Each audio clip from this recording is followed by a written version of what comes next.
观众朋友大家好，欢迎收看2月初3公视台1台下晡新闻，我是陈淑君。首先，咱先来看今仔有啥物新闻重点。过来，今仔无本土病例，2例境外1例指挥中心宣布，高中以下要延到2月2日开学，大学只可延到7月初3。中国官员又搁公开呼吁美国爱遵守一中原则，美国国务院嘛呼吁中国停止对台湾施压。消基会调查市面上蹛假的火警器，发现有的无经过认证，阁有3件就算起火，嘛无啥物作用。新闻开始来看，咱国内今仔先增加2例对印尼境外移入的病例，这2个人拢是无镜头的印尼移工哦。无今仔是无本土病例，指挥中心嘛宣布讲，高中以下要延到2月2日开学，大学只课要延到7月初3开始，考到7月初5。那么来听指挥官陈时中上盖新的说明。今天我们没有本土的案例，那有境外移入的2例。好，皆是没有症状的印尼籍的渔工，就要学校在加强各级的防疫准备及校园环境的消毒，那延后至2月22日开学。因为延后的开学啊，那么属于几个大型的考试啊，我想在这边也跟大家来做一个报告。那大学的指考原定考试的时间是7月1号、2号、3号，会延后为7月3号、4号。5号。再来看保利桃园病院发生群聚感染，中央流行疫情指挥中心嘛指示讲哦，今仔要开始展开扩大体检的清零计划。早起病院外口的采检站都有真侪医护人员，阁有员工的排队。桃园市长郑文灿是表示讲，顺利的话，初6病院就开始豆豆恢复运作咯。昨有一位保利桃园病院转院的病人过往哦，郑文灿是讲，怀疑采检这个病人是阴性的。保利桃园病院群聚感染的事件已经3礼拜啊！中央流行疫情指挥中心启动清零计划，规间病院的员工甲外包人员2088个人，初3到初5连续3天分5批做核酸检测，其中原本伫院内红区，还佫有规间病院的流动人员，亲像是传送人员，拢总706个人，爱佫做血清抗体的检验。目前评估高风险需要做血清筛检的人数，目前我们统计的预计要做的是706位。那他们一样是这边做完 PCR， 然后拿那个白单回院里面去。到抽血柜拿了单子以后，验血单到这边医疗大楼的2楼验血那边去抽血，然后3楼再检查衰检一次。王必胜表示，核酸检测需要伫通风的所在进行，所以选伫立体停车场来做。高风险的人会阁做血清的体检，安排去医疗大楼抽血柜台来做。检体送验会分批送出去，希望拜6就会当摕到核酸检测的结果，也若血清会较慢。针对桃园病院转院的患者肺炎死亡，桃园市长郑文灿表示，法医采检嘛是阴性，包括法医的采检也是阴性。具体的死因跟疫情状况的说明，我们还是由中央疫情指挥中心统一说明比较恰当。根据了解，这个老阿伯伫去年12月2日，因为药物中毒，伫桃园病院住院做治疗。今年1月19，转去桃园南区某一间病院，3届采检阴性。院方诊断死亡的原因是因为肺炎，不过家属是也有疑虑。郑文灿强调讲，有关疫情甲病情的说明，会由中央流行疫情指挥中心统一对外来说明。记者综合报道。外界嘛真关心，讲到底台湾什么时阵会有疫苗通知？疫情指挥中心的专家李秉颖早起接受访问的时阵是讲哦，伊认为咱订的国际疫苗可能无法度伫6月份交货，这波疫情社区传染的风险嘛爱观察到春节左右才有法度解除，所以民众嘛是爱认真防疫。为好保利桃园病院爆发到规定感染事件，院方初3启动清零计划，将采检2000多人。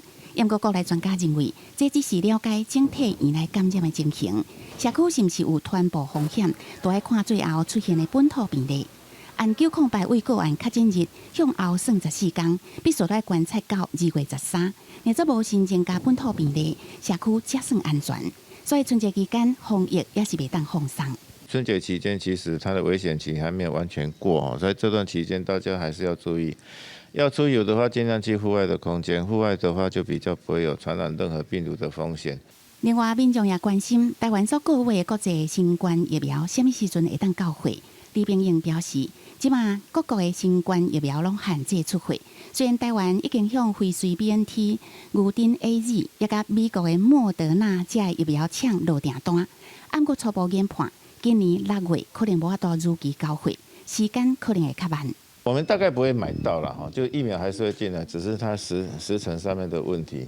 那其实我们也有考虑到这一点哈，就是说你买了一些冷冻设备啊，万一新冠病毒疫苗用完以后，其他疫苗都没有这样子的要求，那这冷冻设备就是变成浪费掉。李炳英强调，各界对于咱国无要采购中国新冠疫苗也是有争论，主要是因为中国疫苗临床试验的报告无够完整，也无法度确认伊的安全性甲有效性。即卖法规也无允准进口，所以无列入候选的疫苗名单。但是未来是毋是开放自费新冠疫苗来做，国内专家也已经讨论过，暂时未开放。记者综合报道。埔里桃园病院的群聚感染事件，目前有4000多人的隔离。有公共卫生学者是表示，这波疫情的病毒传染的速度是非常的紧哦。台湾伫过去1年防疫表现了真好，也毋过现在爱面对真侪无症头的感染者，嘛应该爱有无共款的对策。过来1月中，因为第812例境外移入的个案，抓获埔里桃园病院出现群聚感染事件，引起各界操烦。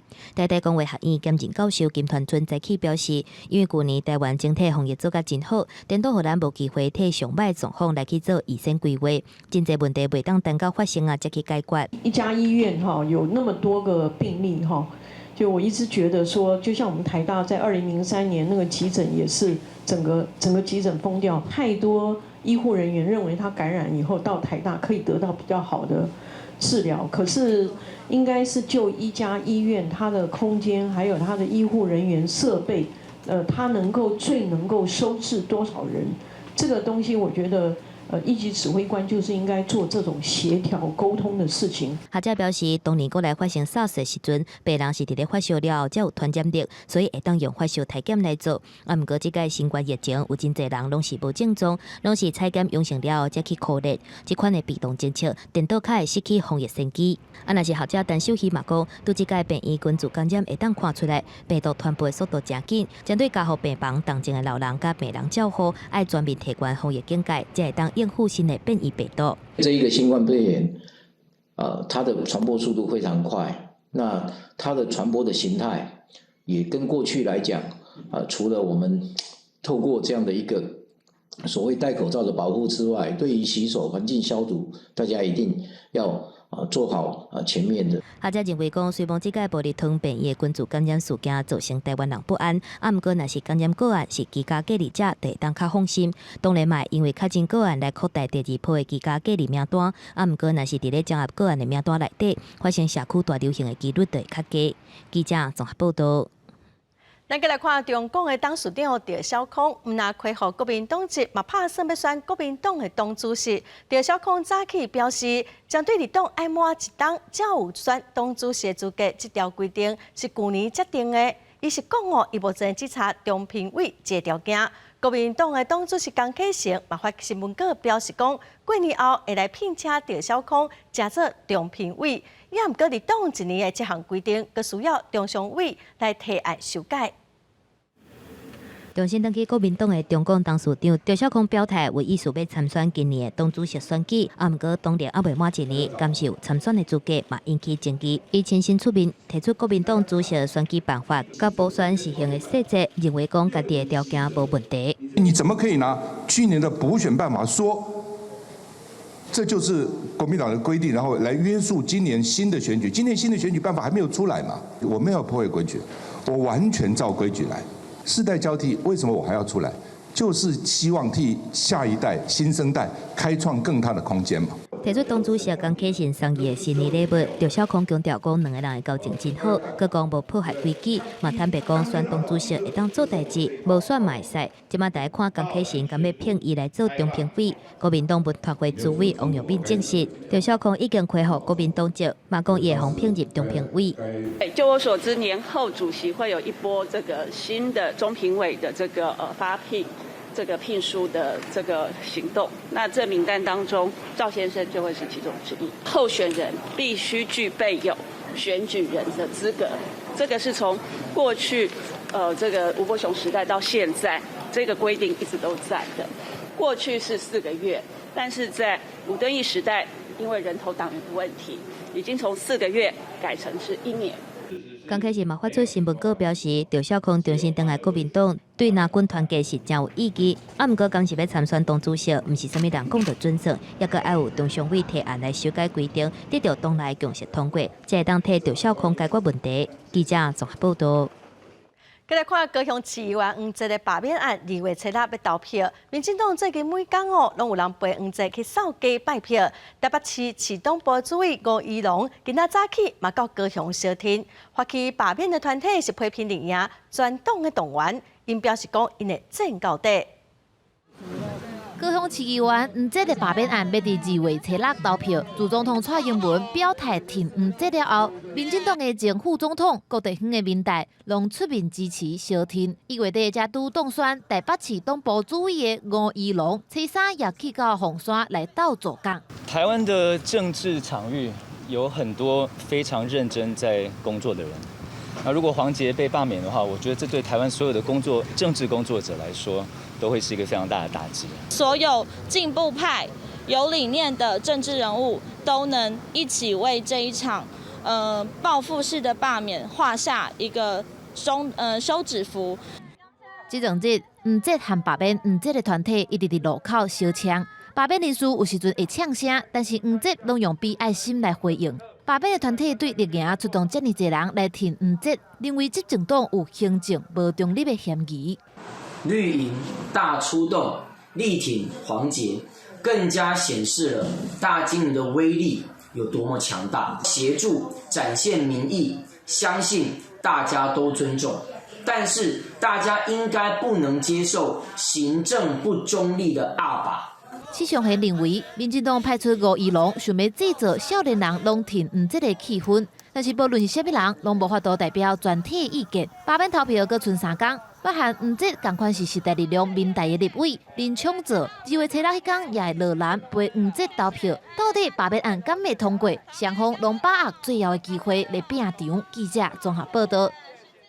中天新闻台顶关台将近2个月，国家通讯传播委员会 NCC 证实讲，中嘉已经撤销由环宇新闻来代替的申请案，要改做甲华视合作。国民党团是批评讲 ，NCC 干预媒体，就是为了要让华视来占52台。NCC 嘛讲会另外召开记者会来说明。52频道持续抗评会送入来咧，外界拢伫有。去年底，中嘉有线电视已经送件申请频道变更，由环宇新闻来替补。英国国家通讯传播委员会 NCC 证实，中嘉已经撤销申请案。华视初二时表示，董事会通过甲中嘉的合作案，双方会赶紧签约合作。对这件代志，国民党团是批评讲 NCC 拥有华视独立财团。这不是 NCC 的职权，所以他要公开讲，才会给所有的系统台。这是一个私人商务的行为，所以当系统台他们的第一志愿都不是华视的时候，索性 NCC 摆着不管，请他们来喝咖啡，直接施压。立法院国民党团干部新上任，第一枪就击向 NCC， 因为进前 NCC 主委陈耀祥捌公开点名，支持由公共集团的华视来接手52频道。总调必方台批评一切过程拢是先下钱才画笔。首席副书记长陈玉珍也质疑 NCC 干涉媒体，在频道业者送件的时候，不停的跟你刁难补件，要求法律义务以外的要求，就是不给你过哈，给你拖延了。环宇新闻发声明表示，对中嘉撤件表示无理解甲遗憾。对这件代志，国民党大声批评。NCC 是回应讲要召开记者会，若做外界有疑问，到时阵就会同齐回复。记者综合报道。中共主管外交事务的中央政治局委员杨洁篪，即前伫一场美国非营利组织活动，公开要求美国爱遵守一中的原则，停止干涉香港、西藏佮新疆的问题。美国国务院发言人普莱斯嘛呼吁中国停止对台湾军事、外交佮经济的施压。美中关系持续紧张，中共中央外事工作委员会办公室主任杨洁篪初一透过视讯参加美国非营利组织美中关系全国委员会活动，敦促着美国要遵守一中原则，停止干涉关系到中共主权也甲香港、西藏、新疆的议题，强调这是袂当下过的红线。对这代志，美国国务院发言人普莱斯是颠倒呼吁中国要停止对台施加压力。I think we would respond by saying we urge Beijing to cease its military, diplomatic, and economic pressure against Taiwan and instead engage in meaningful dialogue with Taiwan's democratically elected leadership. 普莱斯讲，这是中美双方长期战略竞争，对中国侵略威胁这个动作，美国会做出反制，包括着维护自身军力优势。对这件代志，有希望正为美国头一位女性国防部副部长、美副防长提名人希克斯出席听证会，面对议员质疑。中国加强侵扰台湾领空，但是美国一向对台湾是采取无真明确的战略。美国方面要安怎证明会真严肃来保卫台湾 I think President Biden has done that, and certainly Congress has had 40 years of strong bipartisan support. So I think being consistent in making clear that we will meet the requirements of the Taiwan Relations Act. 希克斯指出，参众两院通过这个国防授权法，太平洋威胁倡议，让美国建立威吓力的机会。同时，希克斯也同意议员提出的看法，美国应该要维持阻止中国对台湾所造成变做事实的能力。确保着台湾会当维持自我防卫。记者综合报道。缅甸政变将军方嘛伫总统府召开执政会议，缅甸的维权团体昨暗嘛发起公民运动，联合国安理会嘛紧急开会讨论，也毋过会议并无共识。美国嘛讨论讲要对缅甸的军人实施制裁。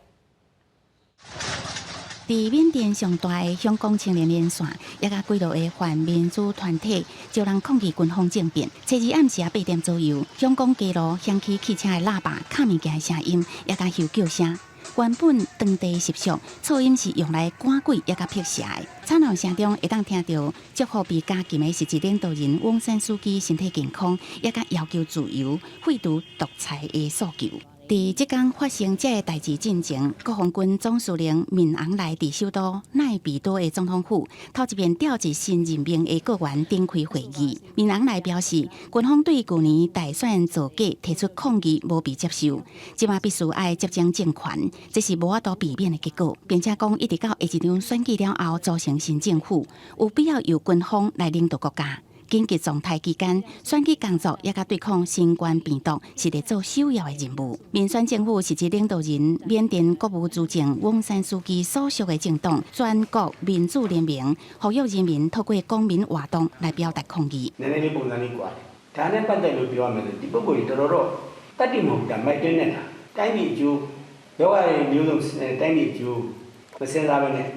缅甸军方以去年11月大选造假为理由，初一发动军事政变，实施1年紧急状态。逮捕翁山书记也甲其他执政党人士，88世代学生组织人权运动者苗哀，迄天透早5点，互人带走。伊的查某囝表示，苗哀对这个代志早都有心理准备，赶走准备好的衫仔甲药仔行出去，会互人带去倒位，厝的人嘛毋知影。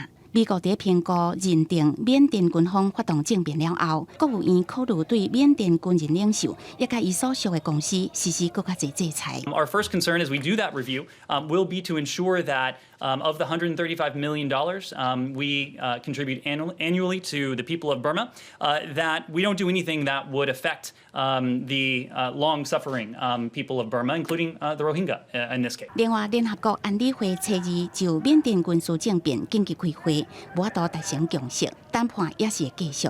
公司新闻黄韵玲编译。美东时间初二透早6点，台湾时间昨暗9点左右，美国的佛罗里达州发生一件枪杀案。联邦调查局 FBI 伫调查一件儿童色情网络犯罪进行搜索的时阵，一名嫌犯对 FBI 警察开枪，造成2个人死亡，3人受伤。嫌犯嘛得互 FBI 断死。天光了后，抢劫案爆发的现场，警方已经有封锁线围起来。不少当地警察也有联邦调查局的人员伫现场搜证甲仪器特殊。事件发生的原因是警方甲 FBI 接到线报，涉及机动色情犯罪嫌疑人藏伫佛罗里达州一星市的主体内底。执法单位需由 FBI 探员带领进行搜索，不过却去有嫌犯开枪抵抗。 5 agents were struck by gunfire, resulting in the deaths of 2 agents, with the other 3 agents sustaining wounds of varying severity.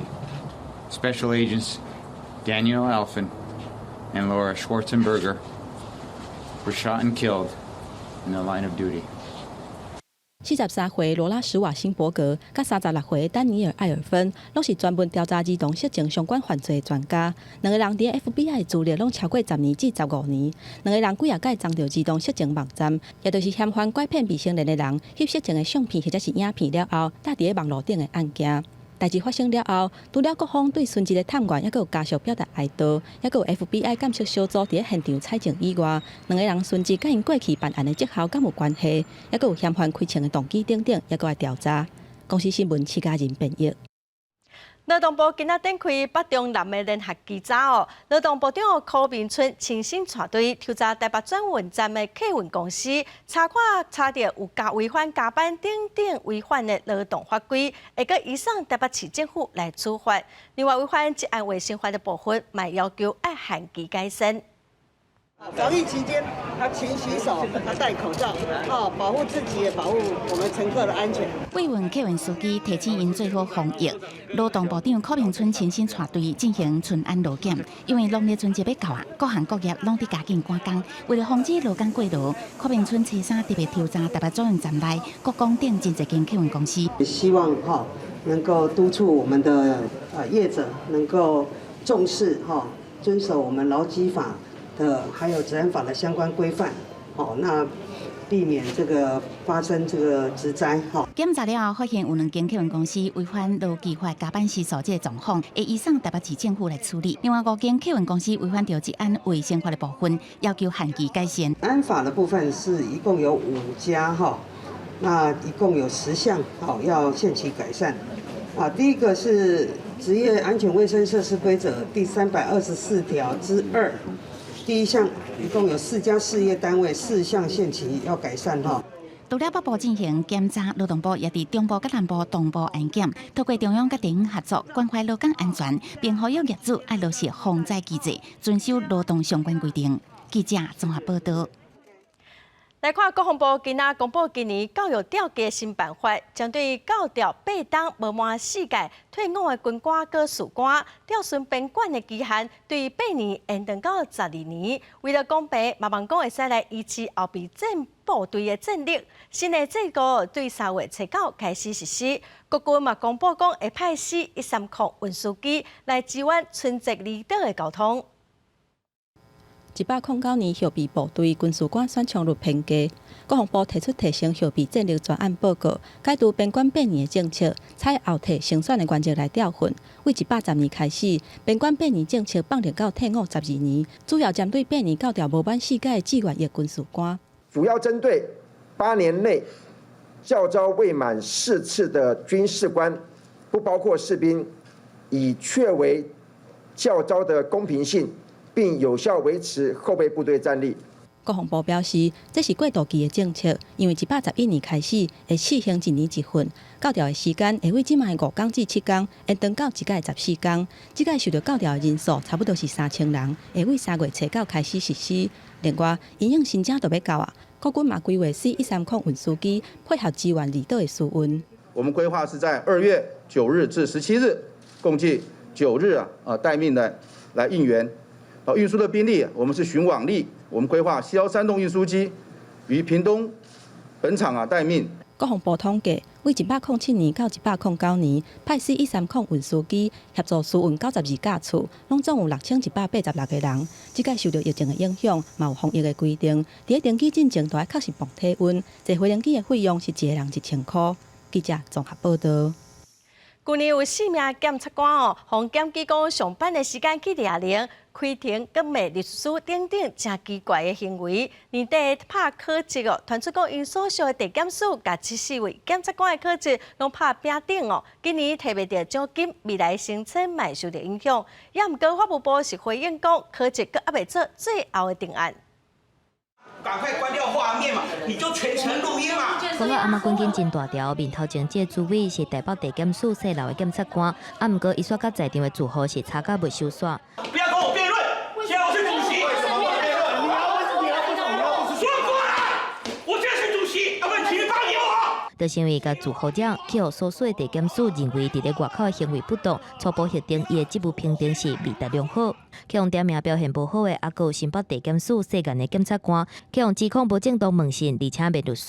涉案的检察官伫咧上班时阵控制做家己的代志，若是桥头地检署姓金的检察官，伫咧开庭的时阵看报纸，嘛去用检举轻视法庭。这寡检察官拢去用认为行为有违宪，拢总评定做未达良好。在整年的表现上，他如果有违反职务的行为，或者怠于执行职务、言行不检、言行不当、开庭恶劣，有发现这些情况，那这个法官或检察官就可能在责务评定上呢，未达良好。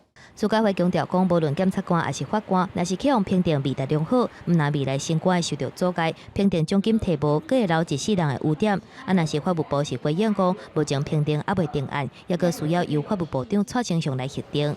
记者综合报道。高雄的空气品质无介好，今仔又阁是红色警示。环保署的预报，未来3天嘛是同款。今仔民众党的立委就开记者会，质疑讲哦，高雄屏东地区实施的空气污染总量管制第1期已经结束了，也毋过第2期却无消无息，因呼吁讲毋通阁拖落。进入空污季节的高雄市，目睭所看出去，定定是一片瀑布。有好天气，煞无一定有好空气。3号空品无好，来到红色警示等级。未来3天嘛无啥好。环保署预报到礼拜6一路红记记。民众党为高雄来的在地服务处代表讲，高雄民众已经忍耐袂落去啊。像我儿子甚至会打喷嚏打到流鼻血，就只有冬天的时候会这样子。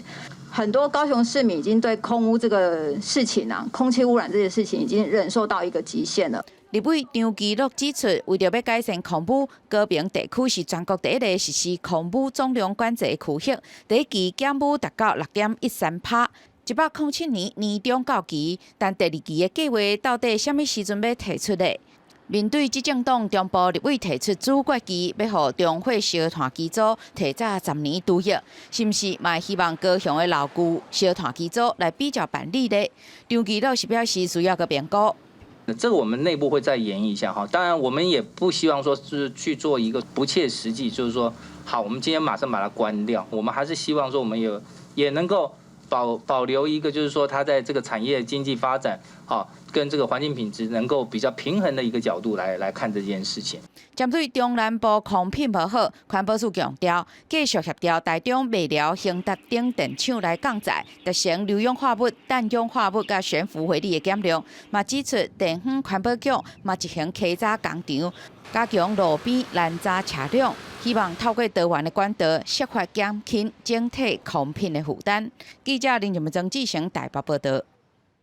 161公顷的大东关伫本公园示范专区开发案，因为当地是原住民部落的传统领域，开发2档有未解的争议。部落去年向台北高等行政法院申请停止执行，法院有准，也毋过厂商嘛控告。1月29号最高行政法院上新的裁定是这个开发案会使继续。也毋过部落的族人是真不满，继续抗争，要求县政府甲厂商解约。去年12月份，卑南族伫本卡达底部部落向台北高等行政法院申请停止执行台东县政府甲成立能源开发伫本湿地光电示范专区，得到法院的裁准。族人代表认为讲这是真大的胜利，毋过厂商提出控告。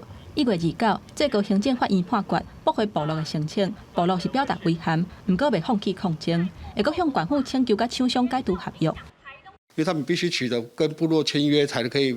合约才会合法嘛？目前无法取得的，希望县府能主动解约。卡达底部部落反对光电开发的族人认为讲，去年举行的部落自相同意投票是违法的行为，已经伫反映心理，袂当算是部落已经同意开发。县府应该照合约的规定，2年内若是无得到部落的同意，合约就过期无效，应该终止。不过县府表示，甲厂商订的合约目前也是有效，县府袂当单方面终止。合约执行哦，它有很多配合现况来处理哦，县政府一定会依法来执行的哦。底本光电开发案的争议已经3年外，部分部落的族人认为讲，这个开发案造成同意甲无同意两派的族人感情破碎。部落按算召开会议，甲族人好好啊讨论。不过呼吁县府就要先撤销这个案件，重新得到部落的同意了后，再搁甲厂商签约来开发。记者综合报道。咱再来看，昨暗伫台中市中山地政事务所，有一位姓李的地主，伊指控财团土地，要求地政局爱开协调会。伊坚持讲爱要等地政局有回应才要离开哦，也毋过后来互警方赶走，双方嘛发生冲突。抗议民众情绪之激动，甲警方伫遐大声喝吼，了后想要冲入去办公室，嘛甲警方发生冲突。细粒地主去互警方走落来，了后就去互带走。啊，若是边仔来的黎明幼林园的园长林金莲，是无法度控制情绪，了后就昏倒伫咧涂骹。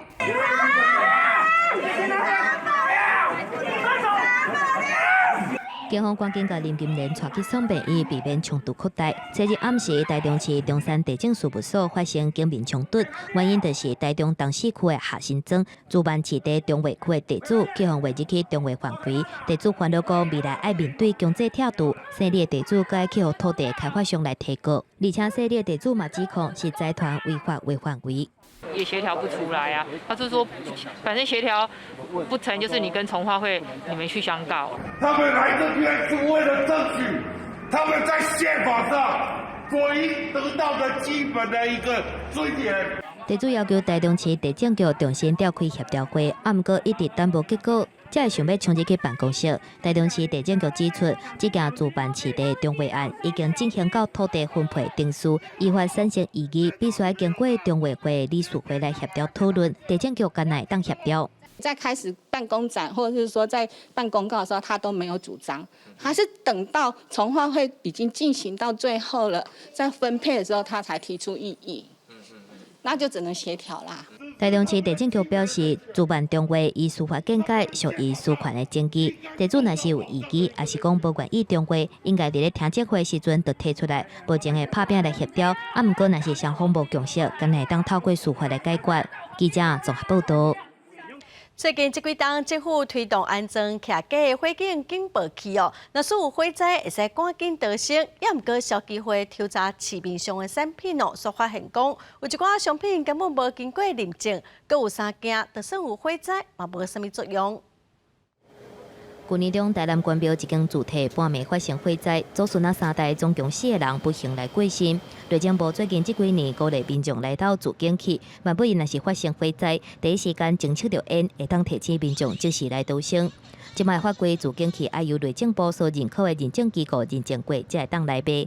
啊，毋过小机会挑查市面上20件的自警器，其中有4件根本就无经过认证。助警器啊，依照消防法第12条的规定必须经过认可。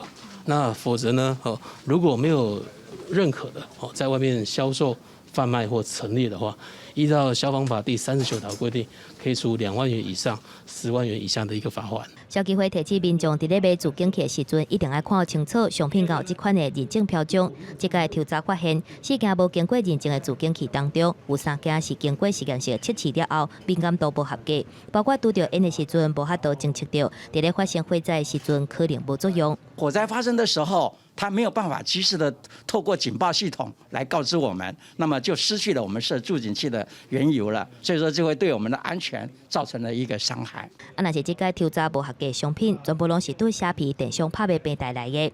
小机会呼吁民众伫咧网络买物件的时阵，要特别注意卖店家敢是家己拄过外炸货、只卖进口无认证的包装。另外，小机会卖发函予内政部，要求对卖自警器的电商进行规范约束，通好保障民众的性命安全。记者综合报道。消保官最近嘛针对乐园市51间餐厅进行汤增加数的稽查有10间无合格。今仔是台北市的马康就有6间，上最会使罚10万块，限期1个月改善。规排汤增加数串接使用，总共差不多200公斤。虽然坑壁边摆甲真整齐，毋过壁面无设严禁烟火警语，佫无防止倒气的设施，而且消防法规爱安装气体漏气警报器也无安装。进前消保官去台北市木沙鸟空稽查串接汤增加数使用情形，发现真侪违规使用。其中，正大地行、农民客栈、大头仔土鸡城者拢被点名，其中鸟空小木屋违规使用情形上严重。发现有7项不合格。猫空啊、小木屋啊，我们查核15项里面，它就有7项不符合规定，要防直射啊、防倾倒啊、自行检查啊、备用量那些啊，通通都有不符合规定的情形。行政院针对乐园市做串接汤增加数稽查，台北市、新北市、台南市、彰化县、屏东县甲花莲县随机抽样，总共查51间餐厅甲自助洗衫店，发现违规事项。大部分是无设漏气警报器有8间，无设防止倒气的措施7间，无依照规定每个月检查107间，无标示警语甲灭火器有6间。另外，这摆稽查也发现有加4项违规供气的情形，也依法开罚。那我们还赋予瓦斯行它不可以供气，处罚供气的瓦斯行是有7家。消防署表示，串接汤增加数危险性真悬，依法串接免超过1000公斤。过去发生气爆意外，拢是气体外泄，所以108年已经受法管理。外接的讲免伤过长，甲餐厅加数使用量爱向地方消防机关来通报。业者使用也要高度自主管控，若无用连续处罚，一直到改善为止。记者综合报道。咱台湾家己制作的2粒卫星玉山甲飞机，1月24伫美国发射，也毋过咱国内一直拢无收到信号。目前已经传来好消息咯，伫昨暗时9点，中央大厦总算接收到飞去卫星的信号，也毋过玉山卫星目前阁无消无息，爱阁拍拼。为了顺利接到飞去卫星的信号，中央大厦顶礼拜5、29更新地面站的设备，初一暗时9点成功收到信号。而且用家己开发的软体，暗时11点34分成功解码，显示飞去卫星的电力甲电波发射的功率有够，嘛有得到真好的控制。当然就很高兴啊，因为就是说我们一开始很纳闷，就觉得说那个好像全世界所有的业余电台还有我们合作的学校都解开，为什么好像就只有我们解不开？然后但是当然的话，就是一步一步去排除问题。成功收到信号，而且解码，互团队是加正放心。带领团队的张启伟教授表示，接落来要进行的是上轨道了后相关功能的测试，亲像是敢会当收到地面站发送的指令，还佫有较高阶飞行方式的变化。我们卫星有没有办法在要下传那个大量科学资料的时候，指向我们地面站的那个位置？参考海外使用小型卫星的经验，张启伟指出，功能验证若有顺利，会测试1个月，嘛有可能佫久长时间。了后，就会开始执行科学的任务。也若做伙成功的玉山卫星，国际各站拢有小连续收到伊的信号。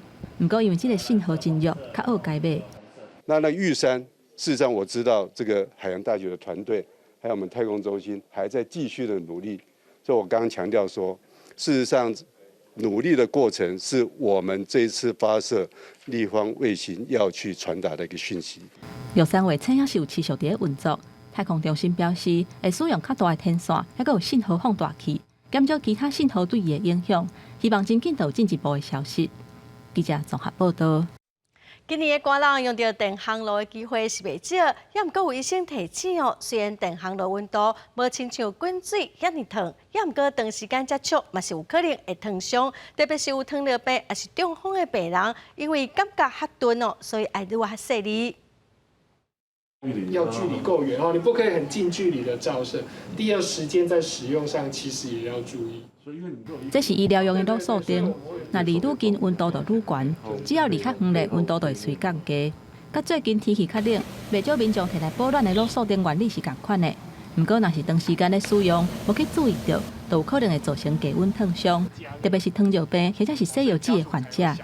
人虽然是清醒的，但是他有感觉上的异常，哦，比如说像比较严重的糖尿病哦，或是说像洗肾的病人，他们久了之后容易会有所谓的末梢神经的障碍，感觉其实是没有的，所以他们虽然会痛，哦会受伤，但是他们其实是没有知觉的。安南病院最近收治一个低温烫伤的患者。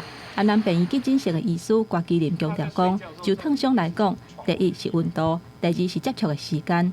低温烫伤就是温度虽然无介悬，不过接触的时间伤长，所以热度慢慢累积，同款嘛是烫伤。不过低温烫伤伫生活当中嘛真接快，亲像晒日皮肤晒着伤，嘛是低温烫伤的一种。那就低温烫伤来说，哦，几个常见的，第一个就是我们刚刚讲的这样子的卤素灯了。那第二个就是所谓的暖包，哦，就比如说夏天啊，我去海边玩嘛，那海边哦太阳很热啊，但它又很烫吗？没有啊，它就只是热。但是你玩了一个下午回来之后，脸红红的，身上开始脱皮了，这个也是低温烫伤。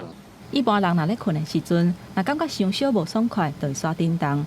不过，若是亲像糖尿病的患者，有感觉障碍的患者，或者是啉酒醉、食爱困药啊困去的民众，若要使用电暖器，就要特别小心，而且上好用会当设定时间的装置，减少持续使用的时间，或者是使用小气的空调，才会当用了较安心。记者综合报道。为着要互婚礼的农产品会使销到国外，过年前有一批木果柑、红菜头、高丽菜等果子菜色，拢总有100吨哦，要外销到新加坡跟马来西亚。目前，木果柑当咧大出是旧历过年时当着时的果子，为了拍开国际外销管道，婚礼馆政府将农会农产公司加头一批50吨的木果柑出口到新加坡，希望拍开新的外销市场。然后我们迈向东南亚的市场，也希望能够辟出云岭农业的另外一个新的一个篇章，能够把我们的好东西能够跟全世界的人来分享。我想马来西亚跟新加坡是新马，这是第一站，日后我们也会在持续上来努力。农业处表示，婚礼的农业产值无到800亿，旧年来占全台湾菜色供应1/3以上。为了稳定农产品的价销，透过出口分流，未来会将红菜头、梅仔包、玻璃菜等等上100吨的菜色果子外销去新加坡甲马来西亚。因为疫情的影响，很多的那个挤兑跟转单的效应。那么最靠近新加坡跟马来西亚的就是台湾，所以说台湾呢，从去年以来一直扮演着那个救援的角色，一直在救援新加坡的那个粮食，尤其是鲜货这一块。农产公司表示，过去出口果子的比例占较悬，不过国内菜色出口量稳定成长，加上外国受疫情影响，台湾优质的农产品受到外国民众的欢迎，现时甲婚礼馆政府农会拍好契约，好再对农产品找到新商机。记者综合报道。农产品要拍品牌是真无简单。来看台湾有市地的农民用科学的方法培养出品质真纯的蚵仔哦，而且对生产到买卖拢家己来。虽然说肉种的议题伫咱国内吵吵闹闹，也毋过因认为哦，咱台湾的猪肉有咱的优势，只要找出特色，做出品牌，就毋惊竞争。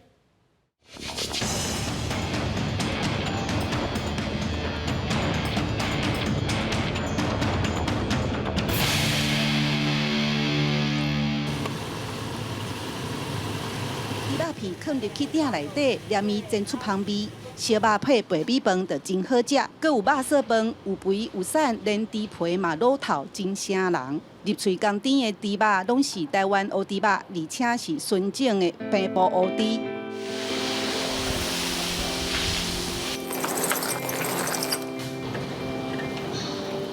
我用抽花，用 DNA， 每一只安尼一只落去紧，紧正紧。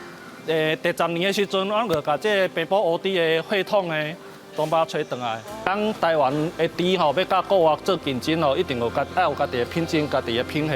李永春12年前对科技业转饲猪，一开始伊就决定饲台湾乌猪，建立家己的品牌。即马伊有猪母场、肉猪场3000只猪仔。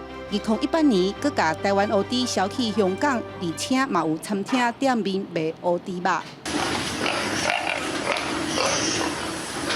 来到中华张胜德的猪场，伊的猪仔带伫个封闭的负压猪条，伊同款有科技业的背景，转来老爸猪场接手，认为饲猪爱徛伫个消费者这边来思考。引进了叫科技业那一块，就是我们用客制化的养猪场去做这一块。我们希望消费者他有不同的品种需求，他有希望吃不同的饲料，用不同的管理方式，所以我们对根据不同的消费者提供给他不同的选项。即马周信德有饲特殊的绵羊，伫顶顶拢总5000只，大部分提供高级餐厅。伊认为即马民众愿意加开寡钱食健康。面对内地开放，看到日本的案例，猪农也是烦恼。我最怕的是消费者因为怕吃到奶猪而不吃猪肉，这都是最麻烦的事，他们改吃鸡肉啊、鱼肉啊，那整个猪肉的需求下降。消费者长期来伊啊。对这瘦肉精这议题慢慢较断确的时阵，我惊这个进口量会搁较多，安尼咱猪农会较受影响啊。伊嘛认为会晓饲猪，无一定会晓做品牌，也是爱拍团体战。日本伊伫个每一个乡镇也是讲伊的迄个县市之间其实拢有因家己特殊的猪肉的品牌。就我讲的咯，咱一个单位独立出来，甲这个区域的猪农猪做一个操作。屏东一个较大的弱点就是讲，因为咱的小户足多，会使透过一个大场饲2-3万头的甲一个其他的较大场的企业化来做客族，来带动这个小猪户。台湾饲猪成本悬，只有用品种佮品质，甚至做国家队，才会当拍出咱台湾猪家己的品牌。记者陈嘉文、赖伟哲、林伟婷综合报道。有100多年历史的屏东潮州福安宫因为占着车路，去年底发动1000多人做伙去游大嫂刷庙。土地公的厝已经刷到新的所在咯，庙方嘛分享刷庙过程的影片，咱嘛做伙来看卖。8条大嫂，1200人做伙求嫂啊！潮州福安宫刷庙是地方的大代志，透过缩时录影，1200栋的庙，亲像下底装莲啊，豆豆啊刷叮当。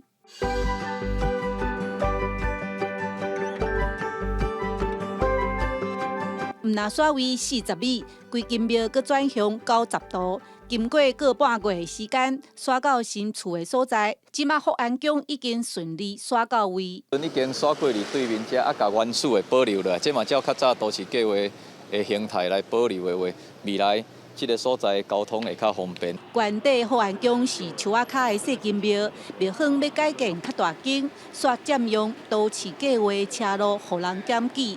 加在找到边仔即块地来做土地公的新厝，本地细间庙游园伫个树仔脚，新庙刷到位了后，嘛爱继续装潢。因为腹地有够，有够吼，即摆迄个空间阮搁增建一栋就出来对啦，增建一栋吼，所以讲迄个庙体会较大间，较大办就对啦。伊算阮伫咧111年吼，伫迄个2月这殿阿伯啊，这以前吼会来完成就对啦。现在既可以保留住原本的信仰。那也可以买当甲原地迄个庙宇，佮保留落来，写一个故事，甲遮串联做一个景点。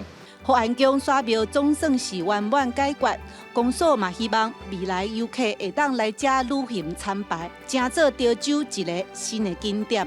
记者陈嘉文、赖伟哲屏东报道。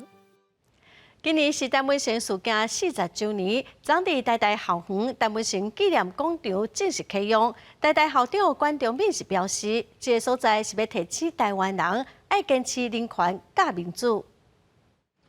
经过多年来的争取，自2019年台大校部会议通过立牌，到济纷争，搁到去年拄到流标，再来动工的陈文成事件纪念广场，到达总算完工。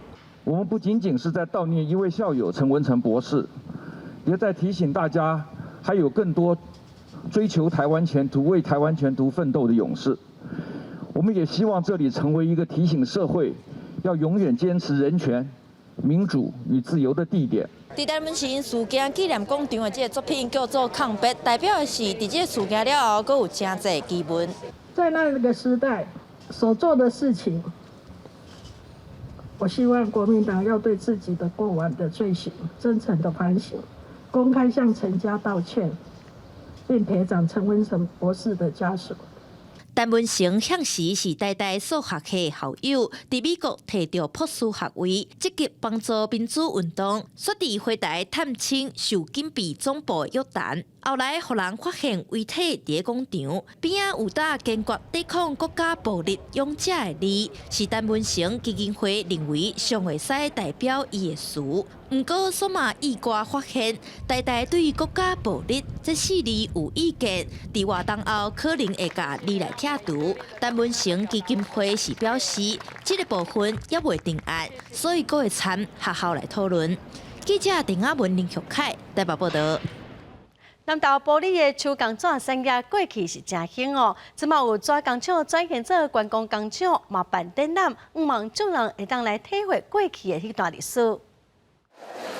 纸是咱常在看得到的日用品，毋过行到南投埔里遮，伫手工纸的工厂内底，看到老师傅老惯咧裁纸、背纸，才知影这毋是一层轻松的石头。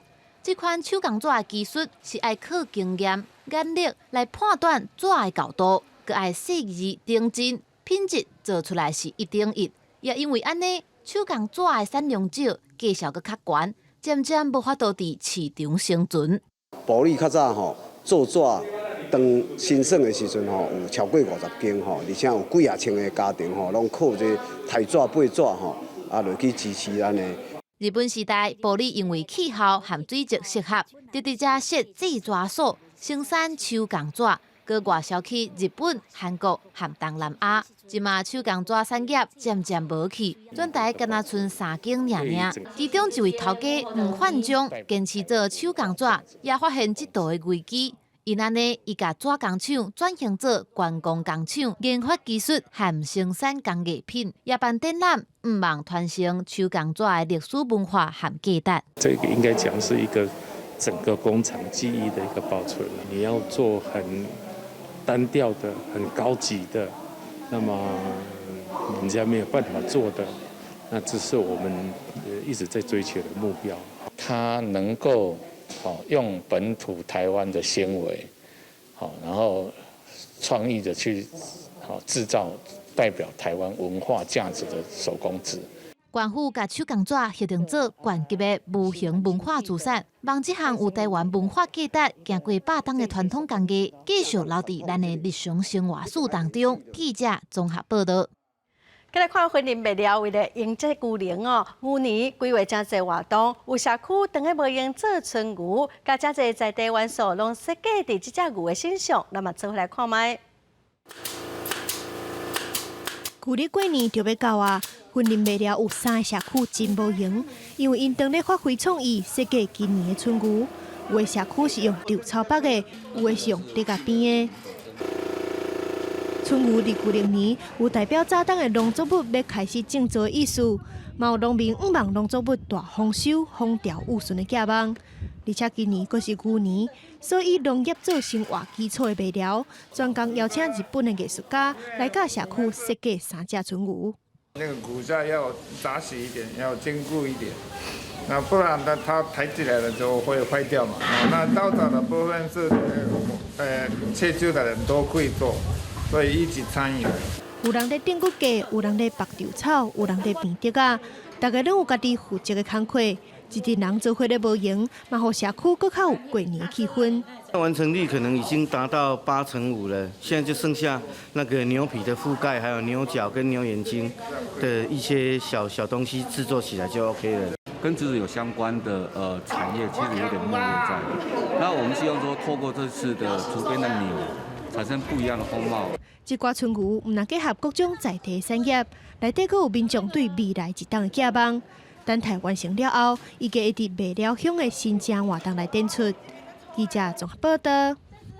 今仔明仔载2天，台湾各地各有朋友金门、马祖大部分拢是侪份好天的天气。西半部地区早暗温度会较凉冷，各地头早暗的温度嘛拢差真侪。今仔明仔载2天东半部卖落淡薄仔雨，下半部的天气，咱来看各县市详细资料。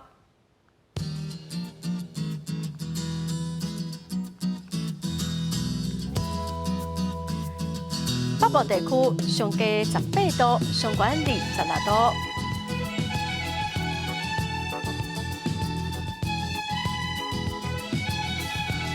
中部地区上低19度，上悬26度。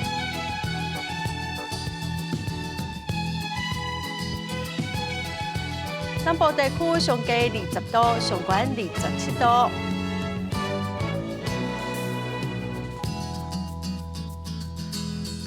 东部地区上低19度，上悬23度。外岛地区上低13度，上悬21度。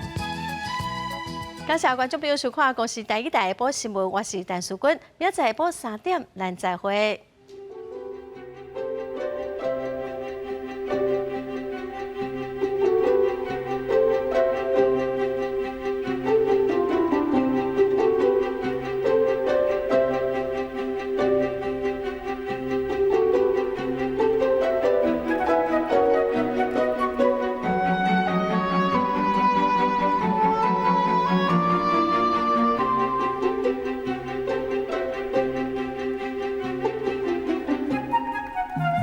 Thank you.